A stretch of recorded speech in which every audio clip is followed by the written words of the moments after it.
ಘಟನೆಯ ನಂತರವೂ ಕೂಡ ಲಕ್ಷ್ಮೀ ಹೆಬ್ಬಾಳ್ಕರ್ ಹಾಗೂ ಸಿ.ಟಿ. ರವಿ ನಡುವಿನ ಸಮರ ನಿಲ್ತಾ ಇಲ್ಲ. ಈಗಲೂ ಕೂಡ ಸಿ.ಟಿ. ರವಿ ಏನೂ ಆಗಿಲ್ಲ ಅಂತ ಹೇಳಿದ್ರಲ್ಲ, ಲಕ್ಷ್ಮೀ ಹೆಬ್ಬಾಳ್ಕರ್ ವಿರುದ್ಧ ತಿರುಗಿ ಬಿದ್ದಿದ್ದಾರೆ.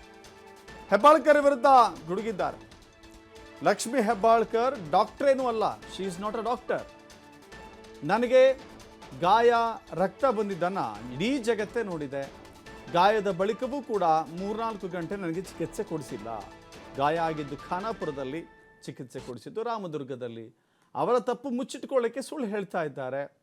ಸುಳ್ಳು ಸತ್ಯದ ನಡುವಿನ ವ್ಯತ್ಯಾಸವನ್ನು ಕೂಡ ಹೇಳಿದ್ದಾರೆ. ಸತ್ಯವನ್ನು ಮರೆಮಾಚಬಹುದು, ಸತ್ಯವನ್ನು ಸೋಲಿಸಲಿಕ್ಕೆ ಆಗೋದಿಲ್ಲ ಅಂತ ಹೇಳಿದ್ದಾರೆ ಸಿ.ಟಿ. ರವಿ.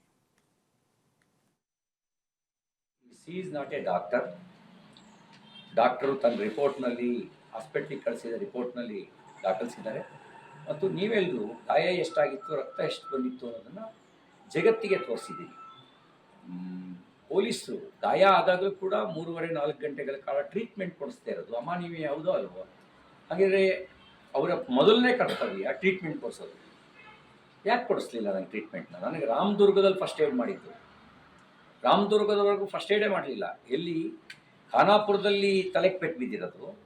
ರಾಮದುರ್ಗದಲ್ಲಿ 3:15-3:30 ಸುಮಾರಿಗೆ ಫಸ್ಟ್ ಏಡ್ ಮಾಡಿದ್ದು. ಖಾನಾಪುರದಲ್ಲಿ ತಲೆಗೆ ಪೆಟ್ಟು ಬಿದ್ದಾಗ 11:30 11:45 ಇರ್ಬೋದು ಸಮಯ. ಅವರ ತಪ್ಪುಗಳನ್ನು ಮುಚ್ಕೊಳ್ಳೋಕ್ಕೆ ಆ ತಾಯಿ ಸುಳ್ಳುಗಳ ಸರಮಾಲೆಯನ್ನೇ ಹೆಣಿತಾ ಇದ್ದಾರೆ.